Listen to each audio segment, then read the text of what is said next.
What's up, guys? Welcome back to Man Cave Collectibles, coming at you today with another figure review.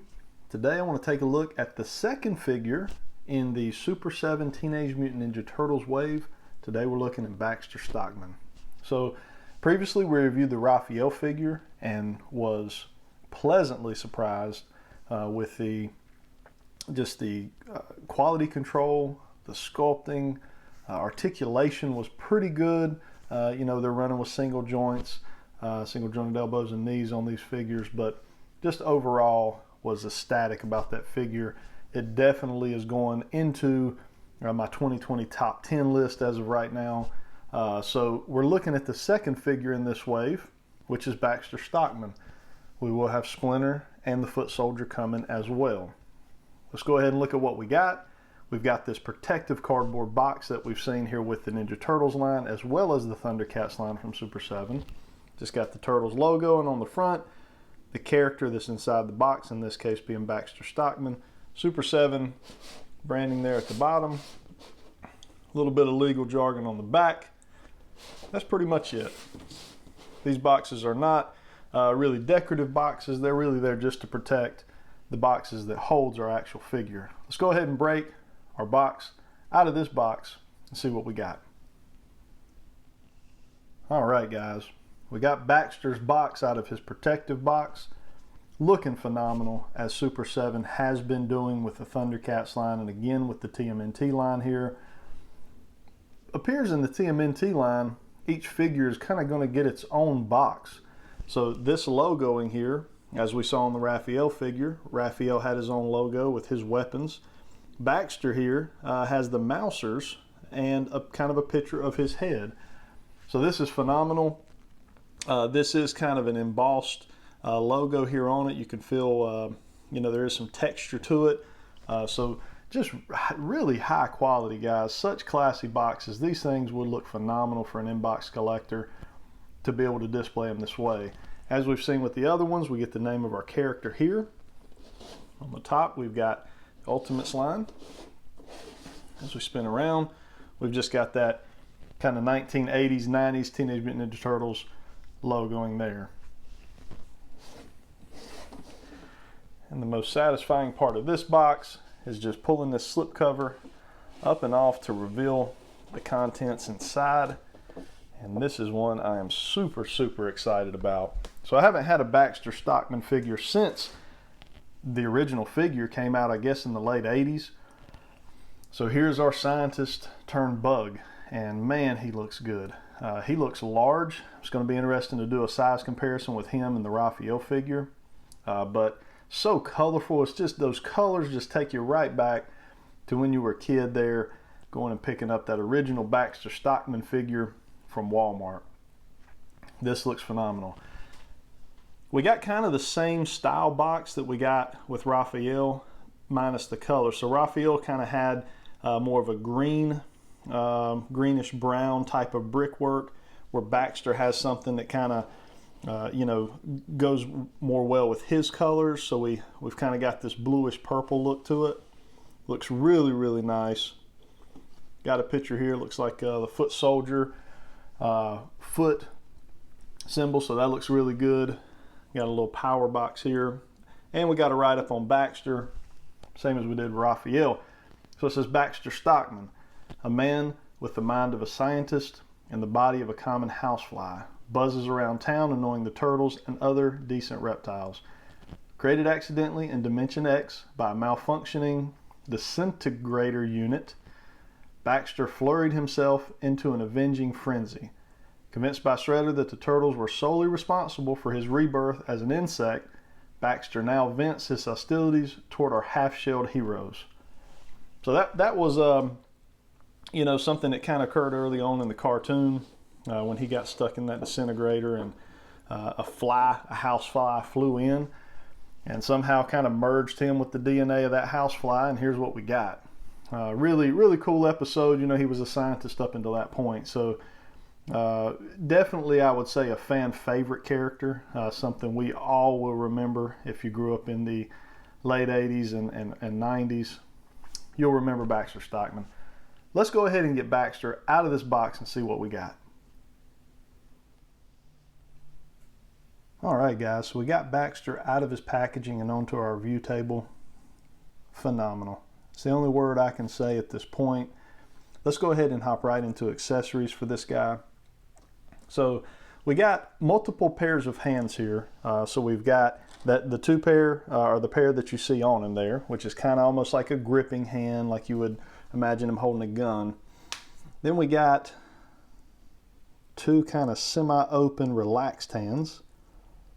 Nice detailing there with the ring there on the ring finger. Okay, these look really good. Got a little bit of paint you can see on that finger. It looks like maybe from the ring, but a little bit of ring paint there on that one. Not too bad, not something you can really see too well. Then we got two fisted hands. You can see the ring there. That one as well. Look like they pretty much hit the ring on all of them. But two fist hands. And then we got two holding hands where the thumbs are actually connected. Yeah, here we go. The thumbs are actually connected to the pointer finger. So those would be probably for holding, like I'll show you here in just a second, but probably for holding for like his fly swatter, that type of thing. So really cool. And then the hands we have here, like I said, those are more like gun holding hands for this gun here. So really neat. No paint on this gun. It's just a sculpted gun out of basically out of gray plastic, but it looks good. And then we have kind of his iconic fly swatter, and we've even got a baby turtle on the fly swatter. So really cool.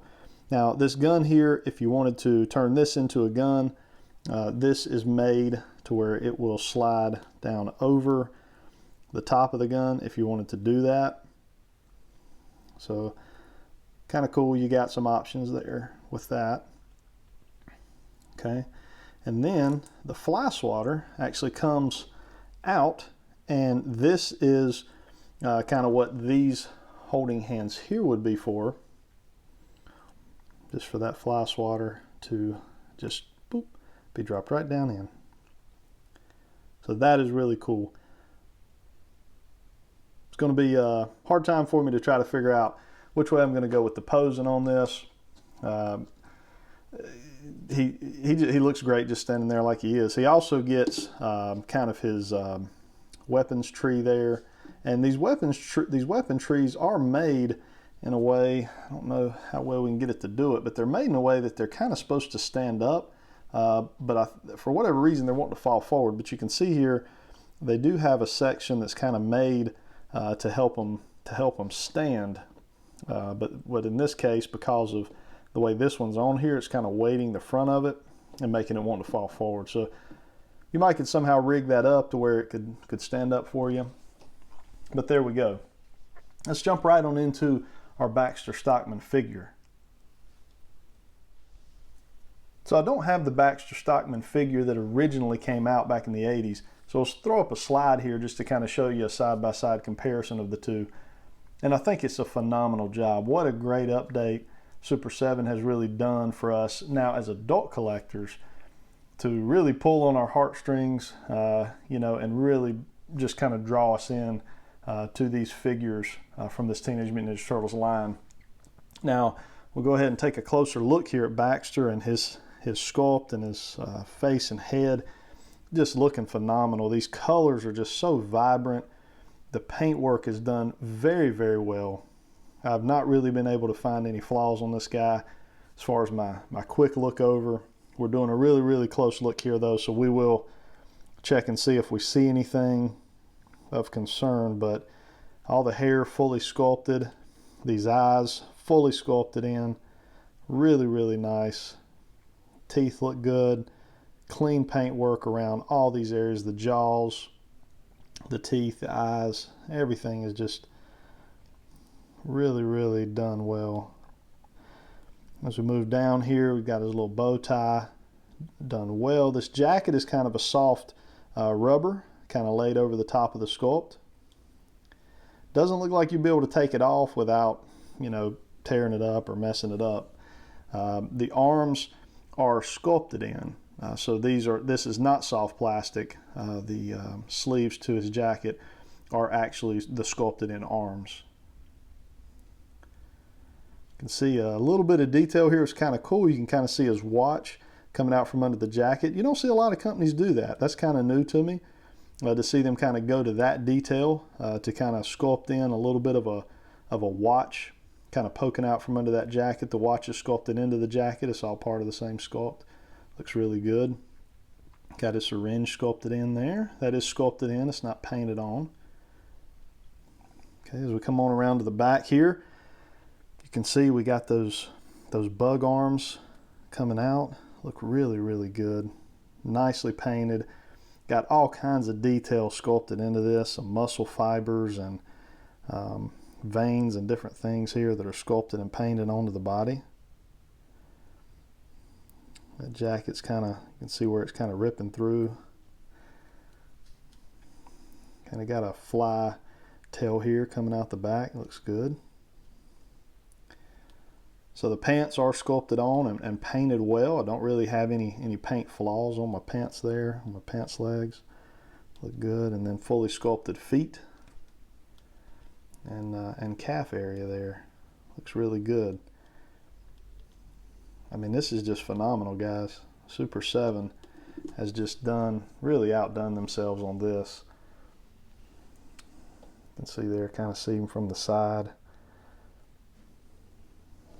and from the back. Just so well done. So this is a very tall figure. And one thing we'll talk about here is we talk about articulation as well. I have him kind of crouched. You can see the position that I kind of have his legs in. That's the way he's made to go.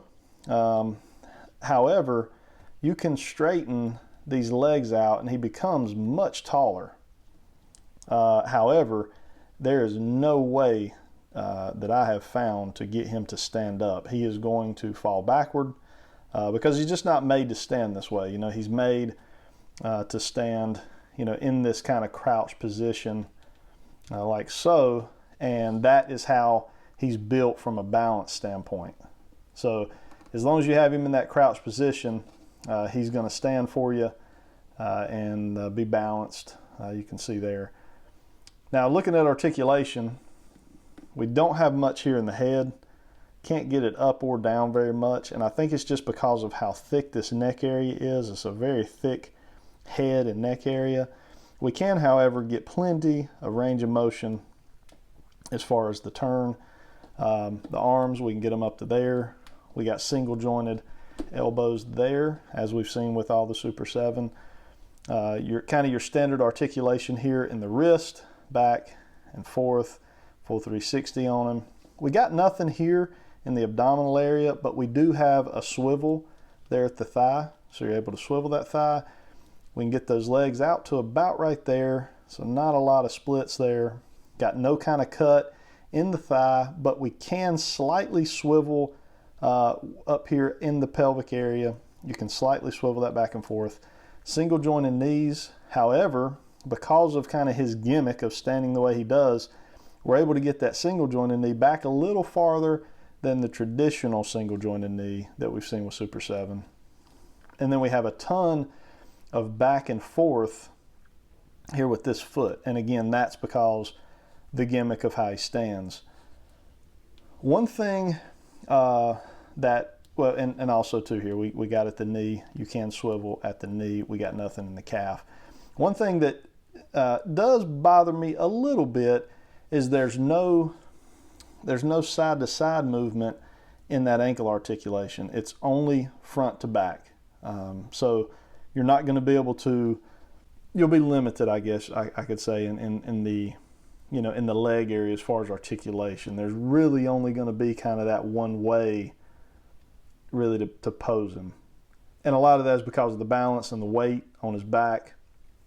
But I could see if you could do this guy with a flight stand, I could see where, you know, this type of stuff could come in handy. you know, because you can, you know, if you had him on a flight stand, you can have those feet kind of hanging down like you would typically see somebody if they were flying a superhero, a Superman, or in this case, Baxter Stockman. So pretty cool there.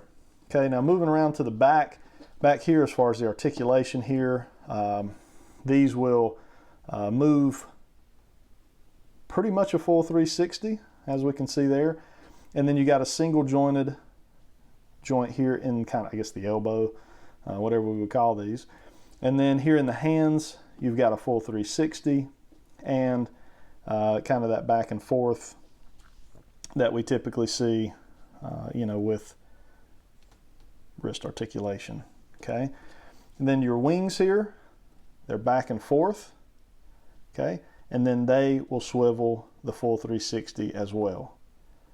Okay. So lots of articulation there on his extra extremities. So pretty cool there. All right, I really like this guy, guys. This is just phenomenal work here by Super7. Now, one thing that I didn't cover in accessories, and that's because I don't even see this guy as an accessory. I think he is his own I think he's his own character. The Mouser. Got to be one of my favorite add-ons to any figure that we've gotten from Super7 so far in the Thundercats line or the TMNT line. I think these are fantastic. The only thing Super7 really did wrong was they only gave us one. That's the only thing I can say. And I hope that at some point we'll get a Mouser pack. It would be really cool for them to put out, you know, a $20 Mouser pack and we get 4 Mousers. So Super7, if you're watching this or you happen to see this review, let's give that some consideration. I think that would be a phenomenal kind of almost like an accessories pack that could be released in the Super7 line. I think they would be bought up probably quicker than anything, you know, you've put out there to this point, because these would be good for any line. You know, your NECA collectors would pull these in, and anybody collecting any type of Turtles line is going to want multiple Mousers, because that is kind of Baxter Stockman's greatest creation, I guess you could say, as a scientist for the TMNT line. So really, really cool. So this little guy here, he does have an articulated jaw, goes up and down. And no, it doesn't appear that he has any articulation. It looks like he has articulation in the neck, but if he does, mine is stuck. And then he has articulation here in his legs. They just go forward and backward. But again, you know, we just need him to sit there just like that. That's it. Got to be one of the best add-ons to any figure that I've opened this year, maybe with any line. I love, love, love that addition. Let's go ahead and bring in some additional figures as well as a Raphael figure, give you guys a little bit of a size comparison. All right, guys, so got a couple figures from a few other lines as well as a Raphael figure here to give y'all a little bit of a size comparison. So we got our NECA TMNT cartoon line here to Baxter's left. Then we got a Raphael Super7 figure. Then we got our trusty old Cyclops Marvel Legend, which gives us that kind of that standard 6-inch action figure to give you a feel here. So Baxter is probably about 7 inches tall if we were to stand him straight up, but as we talked about earlier, he's really not able to do that. He's not made to do that. So when he's in his crouch position like he's supposed to be, we're looking at about a 6-inch figure, kind of standing around that same height as our Cyclops. And then you've got, obviously, you know, our cartoon figure here, which is about 5.5. So I don't know that Baxter could really fit in with the NECA. You can see he's kind of too big for that. He just looks so large. But he's perfectly scaled for the Super7 line. And Super7 has absolutely knocked it out of the park with these first two figures here. I hate to say this at this point already, but Super7, these two may be in my top 10 figures for 2020 that I have reviewed so far. I don't want Super7 to take over that whole list, but it is what it is, guys. These are phenomenal figures. And, you know, there is a $45 price point on these at retail, or at least that's around what I paid for them. I do know that even on Big Bad Toy Store, The retail price of these has jumped up to about $229. I think when I pre-ordered them, they were like $179 for the 4. So not real sure what the change in price for Big Bad was. I don't know if Super7 went up on their price or what actually occurred to cause that price jump. But if you can get your hands on these guys, I would do it. These are phenomenal figures, and very rarely do I push something so hard as a figure. But if you're a TMNT collector and you grew up loving TMNT, these are must-haves in my opinion. Hit that like button if you guys enjoyed this review video. Hit that subscribe button if you're not a subscriber. Would love to have you as part of the Man Cave Collectibles team. Hope you guys have a good rest of your day. Until next time.